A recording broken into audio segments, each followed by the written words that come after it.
history loves company. It makes them feel good to take someone down, don't you think? Why do you think they do it? I don't know. I wouldn't do it, but you think most people read? You think most people read the Bible in order to live their lives based off the teachings of Jesus, or do you think most people read the Bible so they can point at you and tell you what you're doing wrong? Yeah, well, I think most people don't read the Bible. Well, you can play along with me if you're crying out loud. Well, I understand exactly what you're saying. But like I said, Dan, it's just we need human growth and development drilled in our heads and basic psychology, and I guarantee you we wouldn't have a lot of these problems. You know, here's another one for you. The Paul Pelosi, the dude that broke into Nancy Pelosi's house while she wasn't home and decided to go ahead and slam the hammer against her husband, Paul Pelosi's skull. What is he, 82 years old?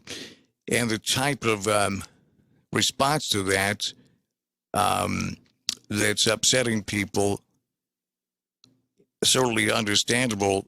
A man takes a hammer to the skull, fractured the guy's skull. But the other side of that is, Nancy Pelosi makes $200,000 a year. And what's she worth now? $200 million? And check Paul Pelosi's his track record when it comes to picking winning stocks. The guy makes Warren Buffett look like romper room. I just don't know how long we're going to put up with this. You know what I'm saying?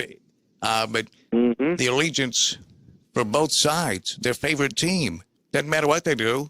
And what's the chick's name? She's doing a radio program now. She was the one of the leading spokespersons for the NHR. Oh, NRA, what NHR? NRA, National Rifle Association. Now she's doing a talk show. She said concerning Herschel Walker a week or so ago, when it became evident that he was lying about paying for multiple abortions, and that he didn't. I don't know who this lady is. Turned out to be he was the mother of one of his children, and to address that, she said, I don't care what he's done. All I care is that we have the majority in the Senate. I have no idea. That was Dana Lois. That's right, yes, Lois, yes. Whatever it is. I have no idea what's happened to our values. Power. Like you say, Dan, it's a two-party system.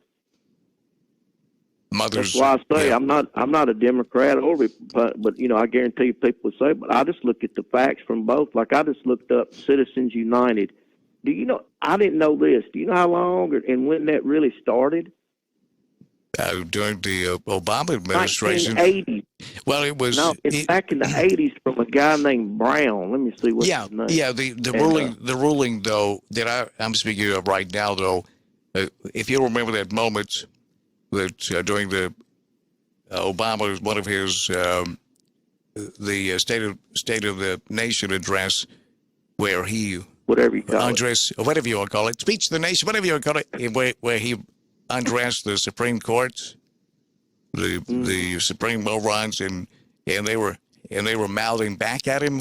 Well, that was a moment, and he said that he said that there was the death knell for democracy. And it's helping. But yeah, you remember what else they were saying at that time? Because I heard you say it on your show in the past. You're talking about Obama in that era. Remember, a lot of Americans were for the Russians over the United States.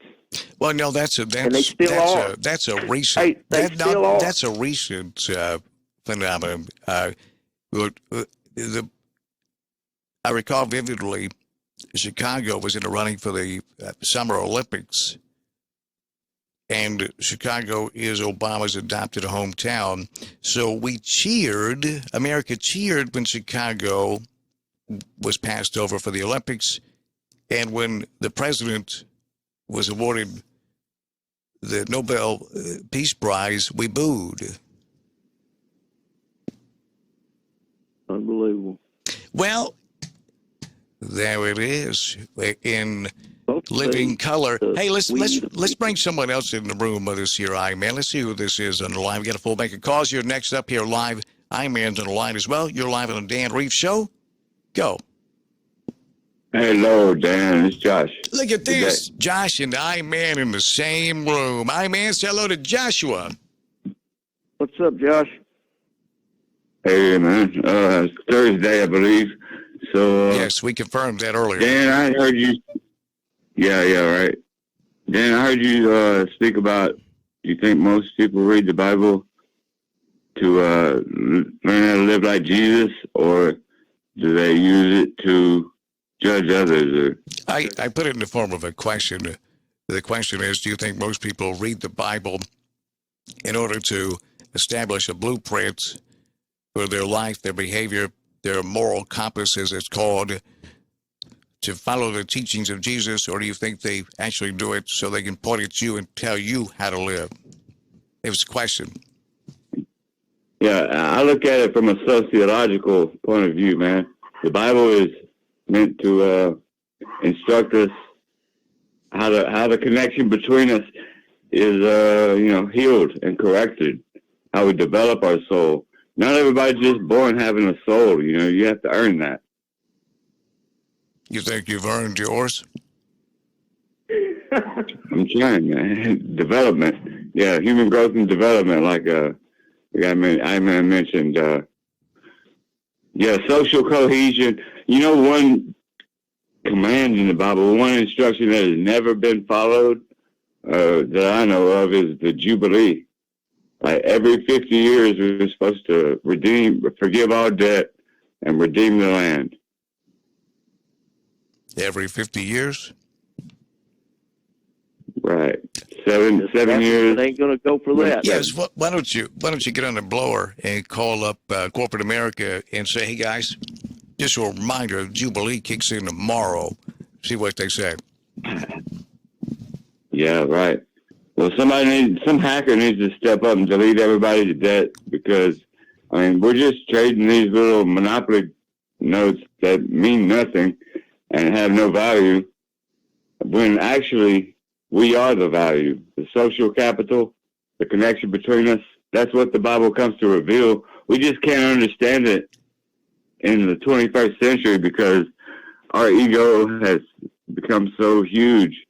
A long time ago, they didn't have much to correct about the connection between them. What you mean a long time ago during for example, the Crusades? More people got killed at the dinner table than any other time. Yeah, it's way back. Yeah, so what time are you talking of? Crusades, medieval period? Exactly what time were you referring to? Well, the Tetragrammaton consciousness of the name of God has Khan era. Yeah, it's been 5,783 years now. So it was very brutal living back then. People were brutal. I'm not following much. I'm not picking up what you're laying down here, Josh. I'm trying to figure out exactly what time period you're talking about when we were just a bunch of nice guys just trying to help each other along. When was that? Well, that was when we could read the Bible and actually learn something from it. Today, we got to start with the secret level because there's 4 levels of biblical interpretation. You can go to the simpleton, literal, well, Josh, you can't turn around without bumping into a Bible these days. What are you talking about? Yeah, and you open it up, and you will not understand a thing unless you look at it through the lens of... What do you mean? They've even put it in plain English. What do they have to do? Yeah, what do they have to do? Sing you a song? To treat our slaves. How are we supposed to treat the slaves? I don't know. Why is that even a question? Why don't you ask them? Okay. How they'd like to be treated. I learned it through Kabbalah. Our desire to receive has to become a slave. I mean, what do they have to do? Yeah, What do they have to do? Sing you a song? To treat our slaves. How are we supposed to treat? Our desire to receive has to become a slave to a will to share. And that's how the Creator is revealed.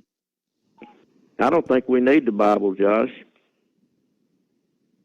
Well, it's a piece of history. It's the shell that holds the nut. I wouldn't ban the Bible, but I'm just saying. It's the peel that's keeping the juice fresh and protecting it for us.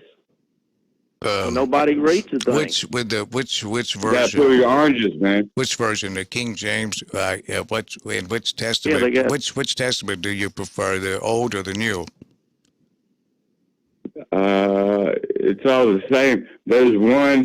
Not quite. 1611 King James version. That's my favorite. Okay, well that was a man known as a king that went through there and edited out what he didn't want in there to it.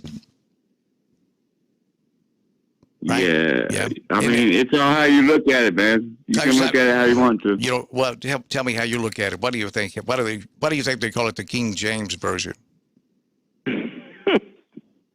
Why is that evidence of law in court in the United States since 1983, the year of the Bible, when the 1611 King James, people can use that in court to redeem their persons, redeem their straw man, which is... Actually, no, what you'll find out if you try to do that is that the judge in your particular case, if you were to do this, would show you how he can strong arm and blow right past the authority of the Bible when you tell him that he must redeem you based off of the King James version of the Bible, and then you'll be enjoying your time in the hole, or as they call it, the Great Bar Motel. Well, I've got my notice of adequate, my notice of diplomatic immunity. Yeah, hey, Josh. I'm not in executive jurisdiction, bro. Hey, Josh, the I-man wants to ask you a question. He said, I'm not in your jurisdiction, bro. Josh, can the I-man ask you a question? Yeah, go ahead. Okay, I-man, go for Josh. Hey, Josh. If the Christian religion is the religion that's so-called true and Jesus Christ is God, why are there so many different Christian religions? I think I remember reading it's 250 different Christian religions, just the United States, and I think worldwide the number surprised me is like 20-something thousand. And this is all little sects. Some of them can probably have 3 members or 10 or whatever. But why is that? If the Christian, go ahead. I got a good answer for you, man.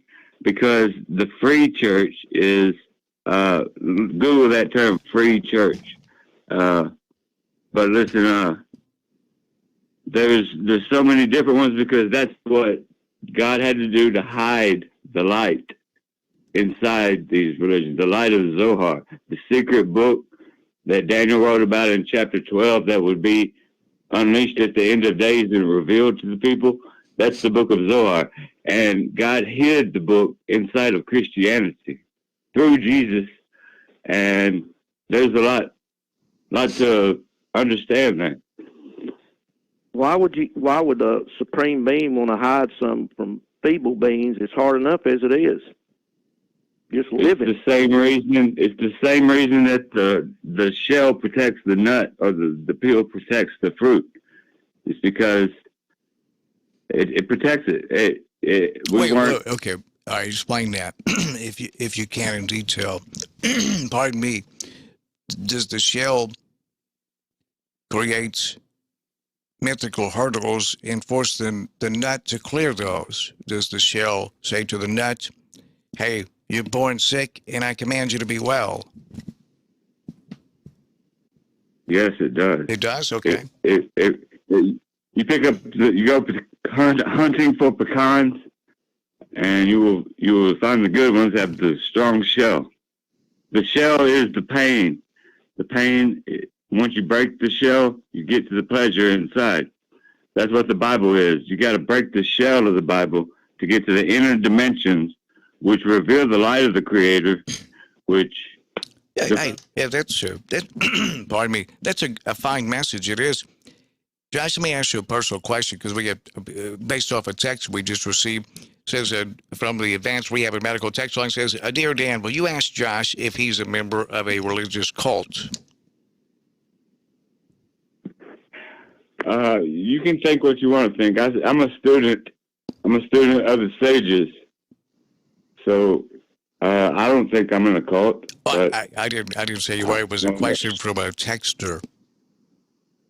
Well, that's my answer. No.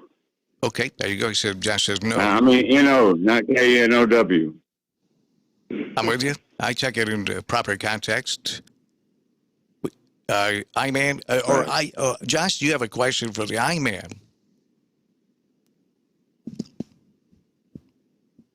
No further questions, Your Honor. Okay, I got something for Josh then. Then, bam, you're guilty, sir. Go ahead, I-man. Yeah, okay. Hey, Josh, I think I heard you say the other day, and you can tell me if I'm right. Didn't you say that we shouldn't pay taxes, that it's theft? Yeah, right. Well, the way it's been set up, yeah. The Central Reserve banks print money out of nothing and loan it out of interest.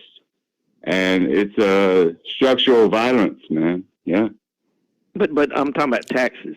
Did you say we should taxes, pay taxes? taxation? The whole thing's a scheme, man. Yeah, we're being hoodwinked. Okay, you do know we go by the U.S. Constitution is the supreme law of the land, trumps everything, Bibles, everything, right? Right. Sui juris, the law of full age. Yeah. Okay, listen. Article 1, Section 8, the very first sentence. The Congress shall have power to lay and collect taxes, duties, imposts, and excises to pay the debts, and listen to this, Dan, and provide for the common defense and general welfare of the United States. But all duties, imposts, and excises shall be uniform throughout the United States. Look, to borrow money on the credit of the United States. Anyway, I thought I'd tell you that. Yeah, so, Josh, I'd like you to respond to that. And, well, there's a lot of people that would agree with you, Josh.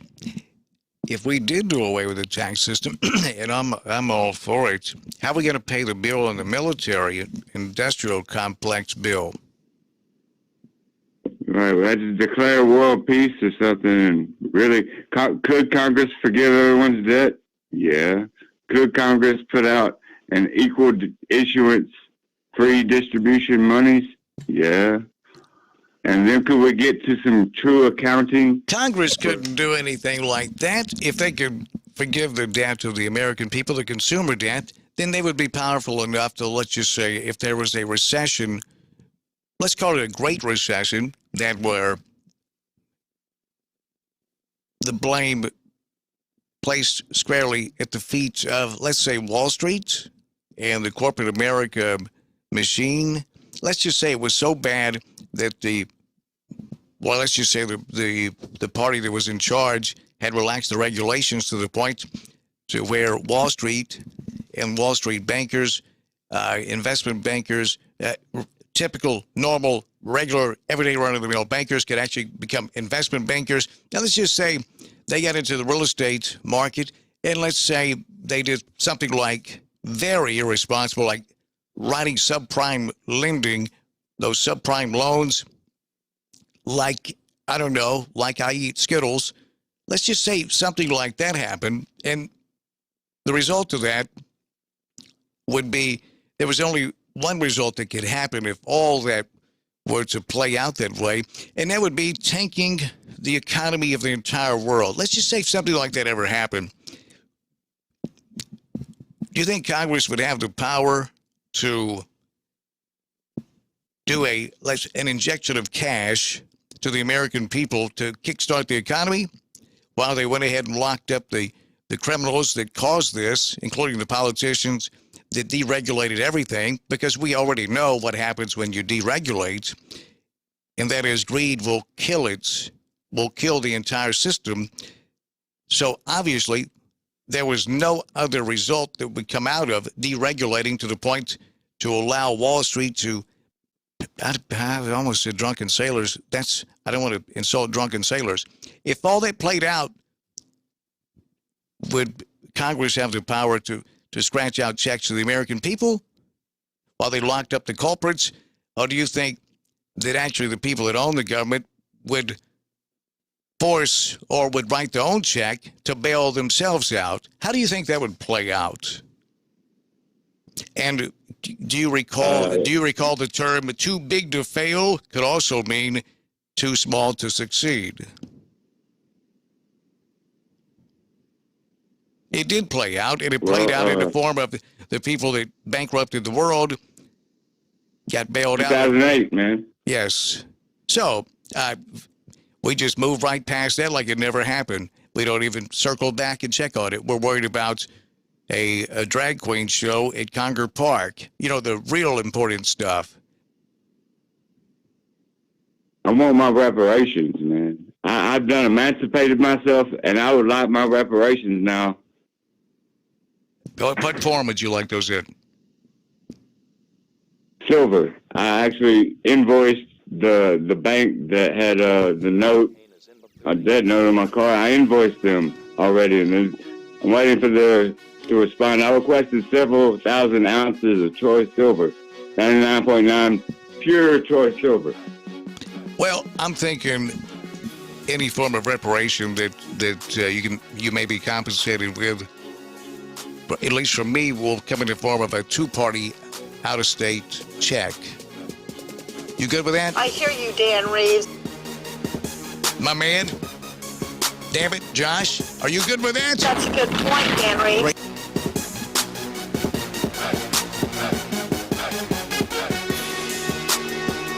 Hello, this is Tennessee State Senator Ed Jackson representing the 25th Senate.